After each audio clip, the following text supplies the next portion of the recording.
हम कह रहे हैं आपको एक मार्केट में किसी में भी प्रवेश करा दिया जाए और उससे ये कहा जाए कि भाई यहाँ से कपड़े खरीद लो। कपड़े की एक मार्केट में आप ले गए, आपने वहाँ से कपड़े खरीदे, आप घर वापस आ गए, ठीक है।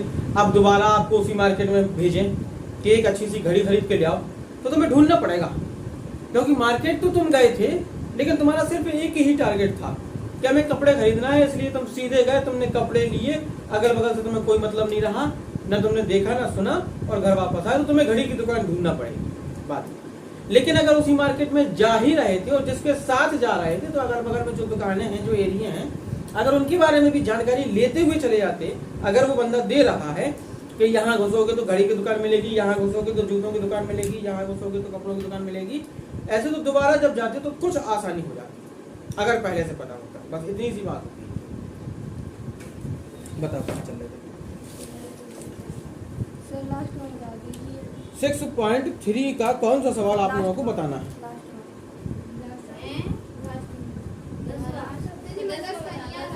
10वां बता दें?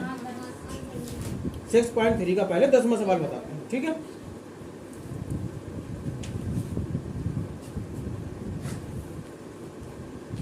देखिए 6.3 का 10वां सवाल क्या कह रहा है? एक चतुर्भुज के शीर्ष 3, -2, -3,4, 1,8 व 7,4 हैं। सिद्ध कीजिए कि चतुर्भुज की भुजाओं के मध्य बिंदुओं को मिलाने वाली रेखाएं एक समांतर चतुर्भुज बनाती है।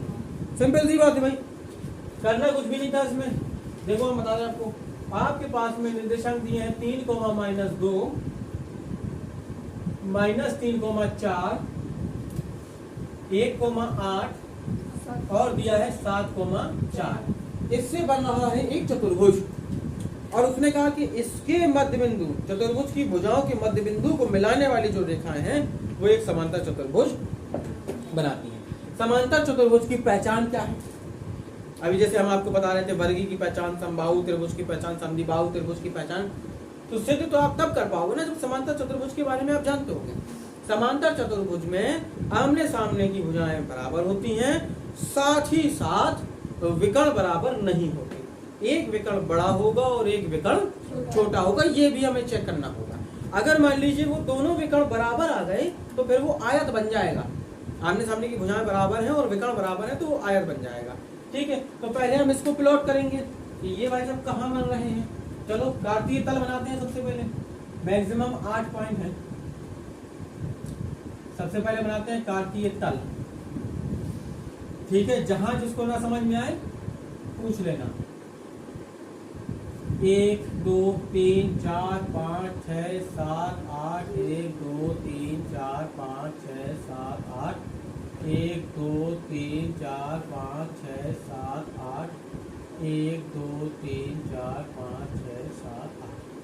3, -2, 3, -2, 3 ये रहा, -2 ये रहा, लगभग, ठीक है। 3, -2 ये आ गया, एक पॉइंट आ गया आपके पास में।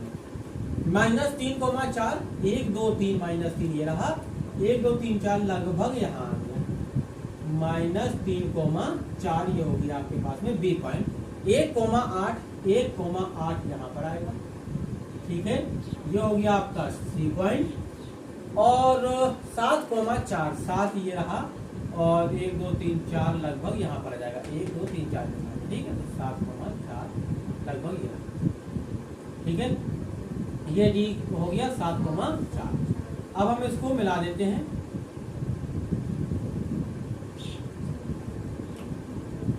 ठीक है।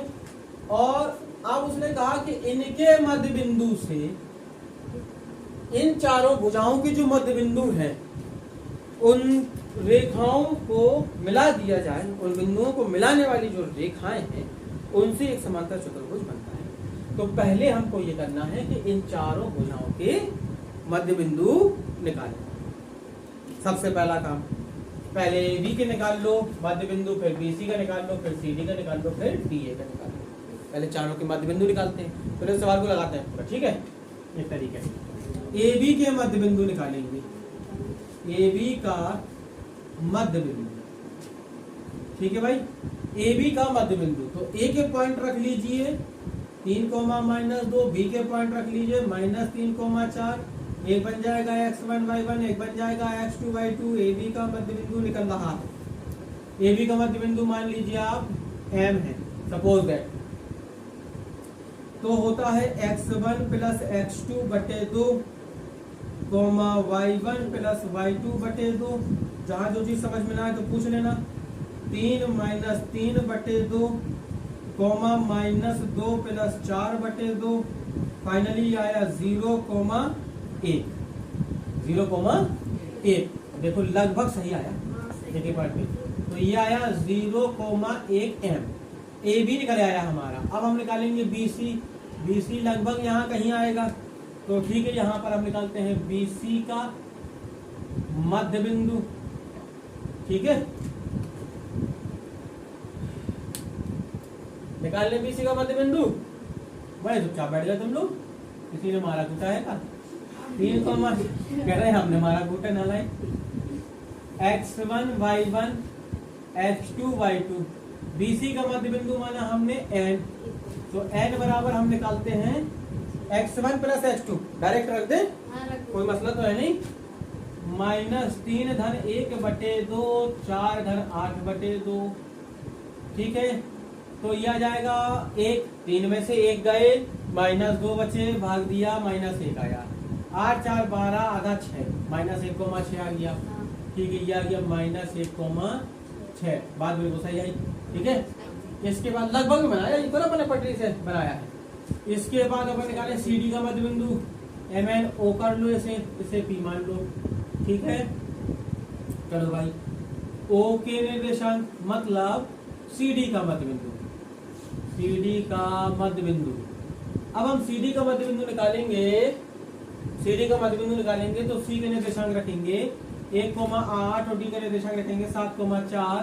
ये बन जाएगा x1 y1, ये बन जाएगा x2 y2। सी डी का मध्य बिंदु है ओ बराबर आ जाएगा x1 प्लस x2 मतलब 1 धन 7 बटे 2 8 धन 4 बटे 2।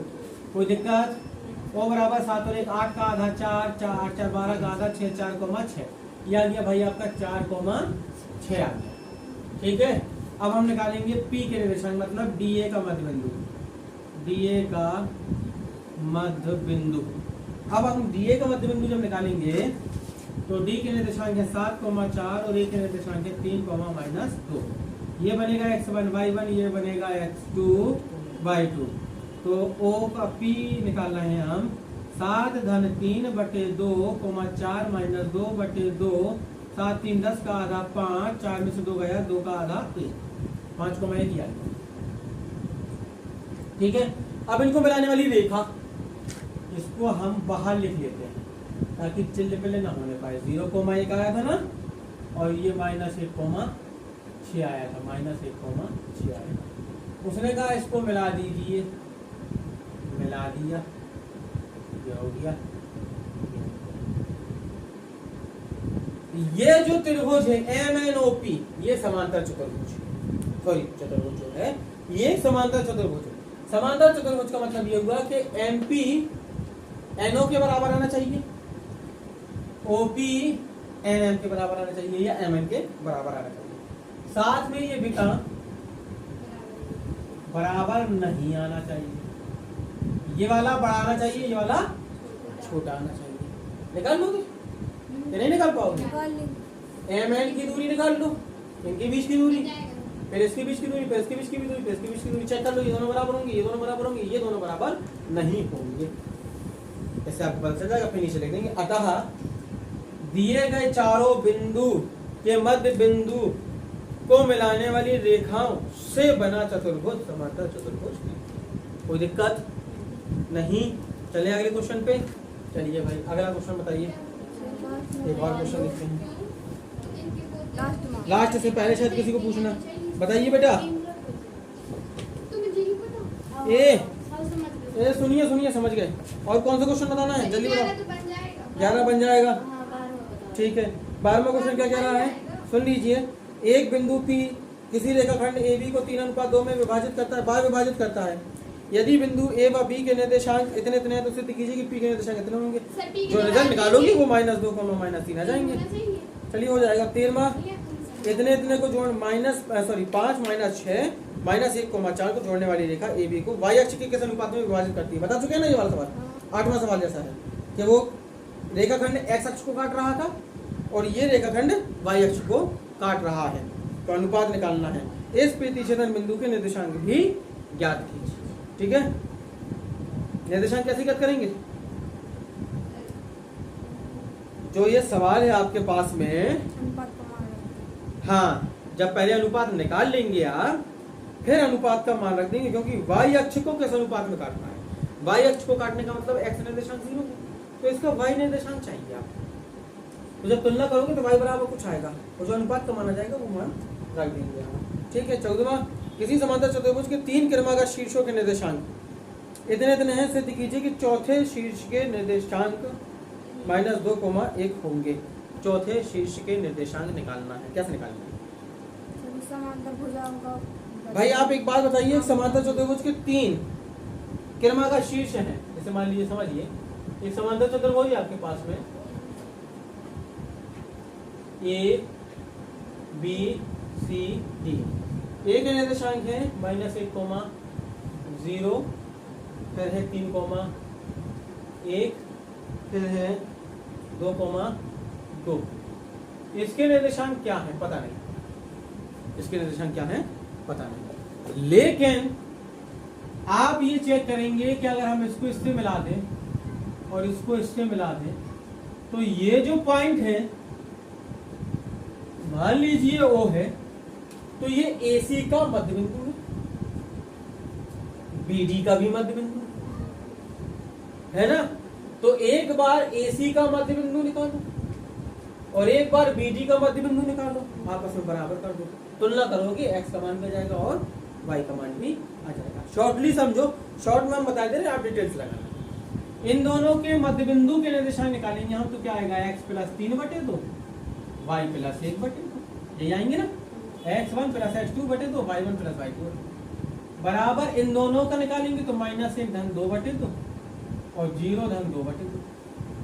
ठीक है, तो पहला पहले के बराबर है, तुलना करेंगे यहाँ से, तो x का मान आ जाएगा, और दूसरा दूसरे के बराबर है तो y का मान आ जाएगा। ठीक है ना। अब अच्छा, आपका एक लास्ट सवाल इसका एक्सरसाइज का 6.3,